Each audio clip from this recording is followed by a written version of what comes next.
حضرت عائشہ رضی اللہ تعالیٰ عنہ کا بیان ہے کہ ایک عورت میرے پاس آئی، اس کے ساتھ اس کی 2 بچیاں تھیں۔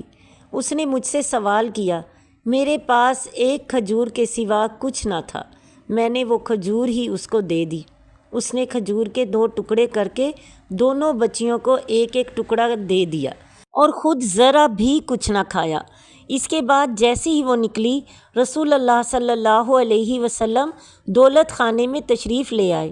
میں نے آپ صلی اللہ علیہ وسلم کو پورا قصہ سنایا۔ آپ نے فرمایا کہ جو شخص مرد و عورت لڑکیوں کی دیکھ بھال اور پرورش و پرداخت کے ساتھ مبتلا کیا گیا، یعنی ان کی خدمت اور پرورش اس کے ذمے پڑ گئی اور پھر اس نے ان کے ساتھ اچھا سلوک کیا، تو یہ لڑکیاں آتش دوزخ سے بچانے کے لیے آڑ بن جائیں گی۔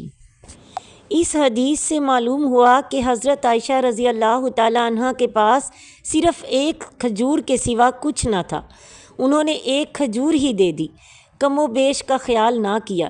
در حقیقت اخلاص کے ساتھ کچھ بھی دیا جائے، خواہ ایک کھجور، ایک پیسہ بھی بہت ہے۔ قرآن مجید میں ہے وَمَا تُقَدِّمُوا لِأَنفُسِكُم مِّن خَيْرٍ تَجِدُوهُ عِندَ اللَّهِ، جو کچھ بھی اپنے لیے پہلے سے بھیج دو گے اسے اللہ کے پاس پا لو گے۔